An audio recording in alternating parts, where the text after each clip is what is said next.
Hey everybody, Ron here. I said it's going to be a while until I posted my next session update, and it was a while. As a matter of fact, it was so much of a while I've had two gaming sessions since the last campaign update. And so we're just going to get right into it, and I'm going to talk about my impressions of how that went, and a little bit about what's going to happen in the upcoming session, which hopefully I will get out sooner than this one. So the last two sessions were packed with action. All of the activity occurred within 2 in-game days. The first session started with Rain and Fred banging on the door of Septimus's manor. The players collectively groaned about this because Rain and Fred has become a rather annoying NPC, but a memorable NPC nevertheless. She brought news that the Sky's Edge Shrine was ransacked and that White Wind was missing. The party went up to the shrine to find out that it was indeed ransacked and not empty, as a spectator attacked them.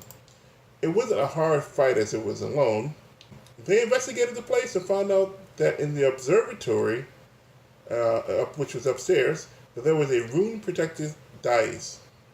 On the dais was a map with druidic writing that described the general location of a Tooth of Vavrak, Vavrak being the black dragon, according to legend, that started the Gatekeeper faction. Septimus needs this to give to his Fey Lord, the Moonlit King, but this is also a Gatekeeper relic. What happened was, Keth and Septimus came to an agreement about the tooth that would let Septimus have it for his purposes. The party tracked the escaped cultists to a restaurant in Lower Sharn.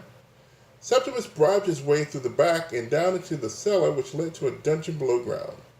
This turned out to be a backup hideout for Cephalos, the Mind Flayer lieutenant of Santhrax the Beholder.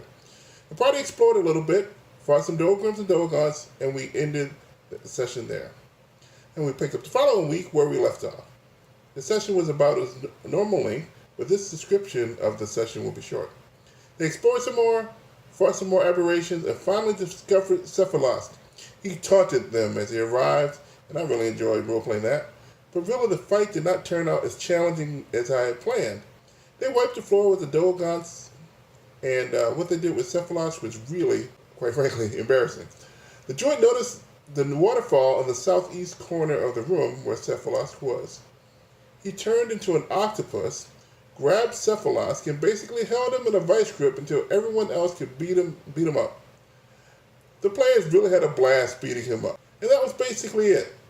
It's pretty straightforward. Rain and Fred apologized to everyone for basically being a single-minded jerk, as she has been, and we ended the session there.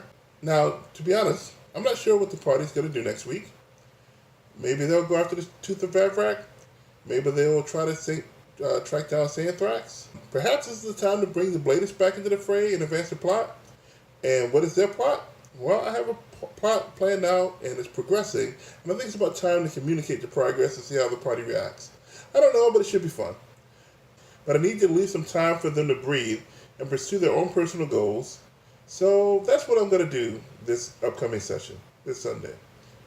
The Season 2 plot has basically been focused on Keth and the Gatekeeper Druids, and that player has been enjoying it, having a lot of fun.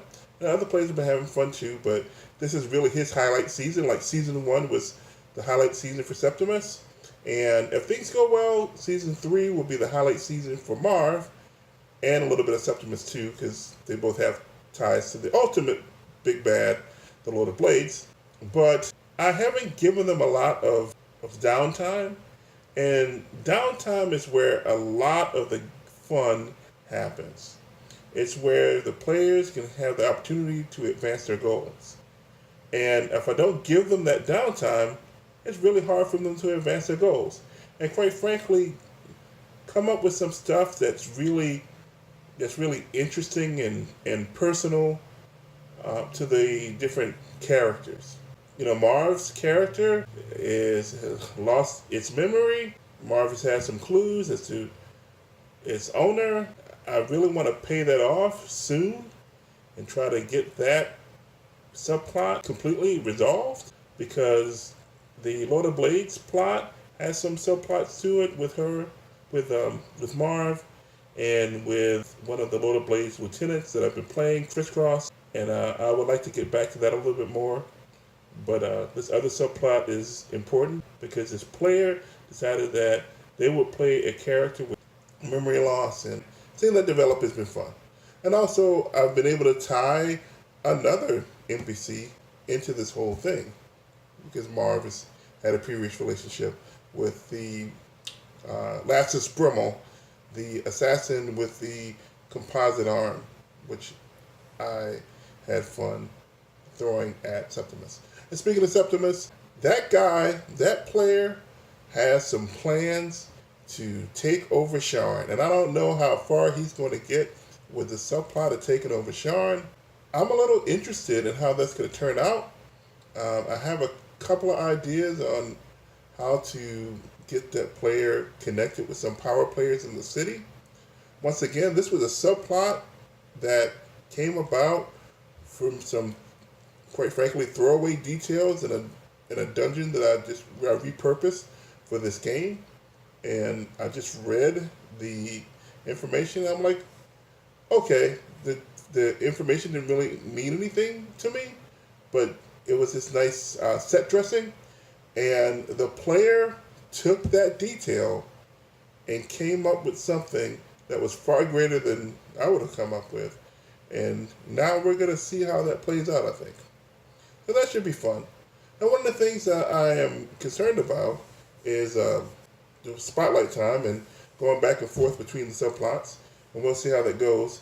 And one of the things I noticed is that, and this has happened a lot, particularly in my gaming in the past, I would say 7 or 8 years, is when the spotlight is on one character and their subplot, a lot of the other players just check out because they're not in the middle of it. Or even worse, when they're not the center of attention, they're not in the spotlight, they try to do things to be in the spotlight. Want to be the, I'm always in the spotlight person. And that could be a little bit problematic if it gets really annoying, particularly for the person that's in the spotlight. So that will be a challenge because one of the players is like that, and I believe he's gotten better, but we'll see how that goes. I have 4 players, 3 of which gave me some backgrounds that gave me some things to do with their characters and subplots. The 4th one, he's just basically playing Big Meat Shield, and he's taking a back seat, and that's been fun. But I got a couple of days to think up something. Maybe there'll be a little bit of something that I can throw in and see if I pique his interest. But he's totally okay with taking a back seat, but I think I could do a little bit better. But anyway, that's what I'm thinking. And I like how season 2 is progressing. We're getting close to the climax. I feel like I really need this encounter with Sainthrax and Beholder, an encounter for the ages. I would appreciate some suggestions about that if you have any ideas on how to make a Beholder encounter, particularly in Eberron, if you're familiar with the setting, really memorable. So that's all I got, and hopefully I'll see you soon. Until next time, see you later.